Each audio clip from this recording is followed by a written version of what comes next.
ಇವತ್ತು ರಾಮ ಮಂದಿರ ಲೋಕಾರ್ಪಣೆ, ರಾಮಲಲ್ಲಾನ ಪ್ರಾಣ ಪ್ರತಿಷ್ಠಾಪನೆ, ಮಹಾಮಸ್ತಕಾಭಿಷೇಕ, ಹಲವು ಪೂಜಾ ವಿಧಿವಿಧಾನಗಳು ಇವತ್ತು ಅಯೋಧ್ಯೆಯಲ್ಲಿ ರಾಮೋತ್ಸವವನ್ನ ಆಚರಿಸ್ತಾ ಇದ್ದೀವಿ. ಇಡೀ ದೇಶದ ರಾಮ ಭಕ್ತರು ಅಯೋಧ್ಯೆಯಲ್ಲಂತೂ ಸಂಭ್ರಮದ ಒಂದು ಕ್ಷಣ ಯಾವ ರೀತಿ ನಾವು ಗಮನಿಸ್ತಾ ಇದ್ದೀವಿ. ಪ್ರತಿಯೊಬ್ಬರ ಮುಖದಲ್ಲೂ ಕೂಡ ಧನ್ಯತಾ ಭಾವ, ಭಕ್ತಿ ಭಾವ.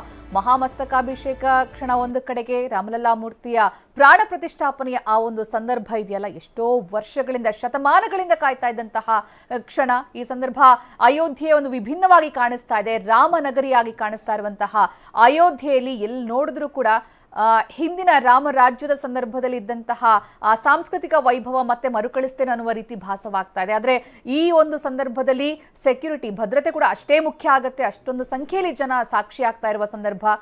ಈ ಬಗ್ಗೆ ಹೆಚ್ಚಿನ ಮಾಹಿತಿ ನೀಡೋದಕ್ಕೆ ನಮ್ಮ ಪ್ರತಿನಿಧಿ ಹರೀಶ್ ಹಾಗೂ ಪ್ರಮೋದ್ ನಮ್ಮ ಜೊತೆಗೆ ಅಲ್ಲಿಂದ ನೇರ ಸಂಪರ್ಕದಲ್ಲಿ ಜಾಯ್ನ್ ಆಗಿದ್ದಾರೆ. ಮೊದಲನೇದಾಗಿ ಪ್ರಮೋದ್, ನಾವು ಗಮನಿಸ್ತಾ ಇದ್ದೀವಿ ಯಾವ ರೀತಿ ಕಂಡು ಬರ್ತಾ ಇದೆ ಅಯೋಧ್ಯ ನಗರಿ ಅಂತ. ತಾವು ಅಲ್ಲಿ ಸಾಕ್ಷಿ ಆಗಿದ್ದೀರಿ, ತಾವು ಕೂಡ ಬಹಳ ಪುಣ್ಯ ಮಾಡಿದಿರಿ ಅಂತ ಅನ್ಸುತ್ತೆ ಈ ಒಂದು ಸಂದರ್ಭವನ್ನ ಕಣ್ಣಲ್ಲಿ ಗಮನಿಸೋದಿಕ್ಕೆ. ಆದ್ರೆ ಇಷ್ಟೊಂದು ಜನ ಸಾಕ್ಷಿಯಾಗೋ ಸಂದರ್ಭ, ಒಂದು ಭದ್ರತೆ ಬಹಳ ಮುಖ್ಯ ಆಗುತ್ತೆ. ಯಾವ ರೀತಿಯ ವ್ಯವಸ್ಥೆಯಲ್ಲಿ ಆಗಿದೆ ಭದ್ರತಾ ವಿಚಾರವಾಗಿ ನೋಡೋದಾದ್ರೆ ಪ್ರಮೋದಲ್ಲಿ?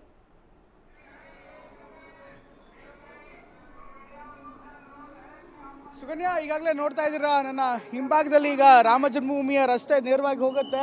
ಇದು ರಾಮಪಥ ಅಂತ ಕರೆಯಲಾಗುತ್ತೆ. ಈ ರಸ್ತೆಗ ಸಾರ್ವಜನಿಕರ ಓಡಾಟಕ್ಕೆ ಸಂಪೂರ್ಣವಾಗಿ ನಿಷೇಧಿಸಲಾಗಿದೆ.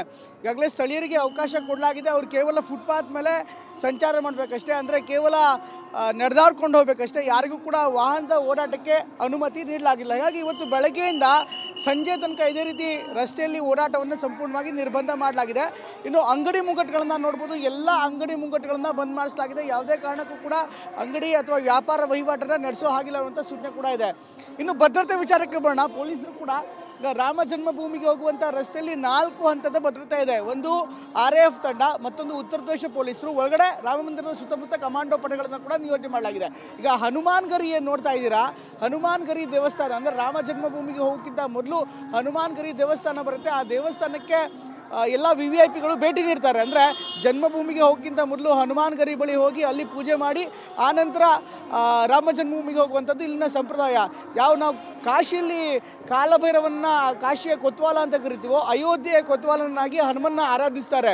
ಈ ಒಂದು ಕಾರಣಕ್ಕೋಸ್ಕರ ಯಾರೇ ಬಂದರೂ ಕೂಡ ಮೊದಲು ಈ ಹನುಮಂತನ ಪೂಜೆಯನ್ನು ಮಾಡಿ ಆನಂತರ ರಾಮ ಜನ್ಮಭೂಮಿಗೆ ಹೋಗ್ತಾರೆ. ಇನ್ನು ಭದ್ರತೆಯನ್ನು ನೋಡ್ಬೋದು ಯಾವ ರೀತಿ ಇದೆ ಅಂತ. ಭದ್ರತೆ ಈಗ RAF ತಂಡಗಳನ್ನು ಕೂಡ ಸುತ್ತಮುತ್ತಲು ನಿಯೋಜನೆ ಮಾಡಲಾಗಿದೆ.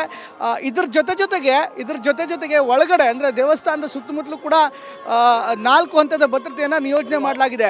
ಈ ಒಂದು ಕಾರಣಕ್ಕೋಸ್ಕರ ಯಾರಿಗೂ ಕೂಡ ಅನುವು ಮಾಡಿಕೊಡ್ತಾ ಇಲ್ಲ. VVIP ಮೂಮೆಂಟ್ಸ್ಗಳಿದ್ರೂ ಕೂಡ ಅದು ಪಾಸ್ ಇರಬೇಕು. VVIP ಗಾಡಿಗಳನ್ನು ಕೂಡ, ವಾಹನಗಳನ್ನು ಕೂಡ ತಪಾಸಣೆ ಮಾಡಲಾಗುತ್ತೆ. ಸುಮ್ಮನೆ ಸ್ಟಿಕ್ಕರ್ ಇದ್ದ ಮಾತ್ರಕ್ಕೆ ಎಲ್ಲರಿಗೂ ಕೂಡ ಬಿಡೋಕ್ಕಾಗಲ್ಲ. ಈ ಒಂದು ಸ್ಟ್ರಿಕ್ಟ್ ಆದಂಥ ಸೂಚನೆಯನ್ನು ನೀಡಲಾಗಿದೆ.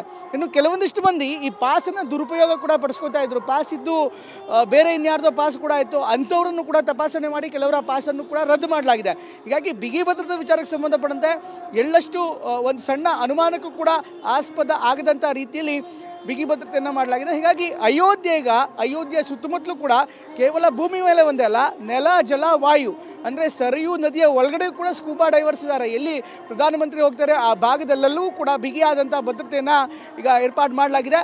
ಅಯೋಧ್ಯೆ ಸುತ್ತ ಈಗ ಸರ್ಪ ಕೋಟೆಗೆ ರೆಡಿಯಾಗಿದೆ ಅಂದರೆ ತಪ್ಪಾಗಲ್ಲ. ಸುಕನ್ಯಾ, ಧನ್ಯವಾದ ಪ್ರಮೋದ್.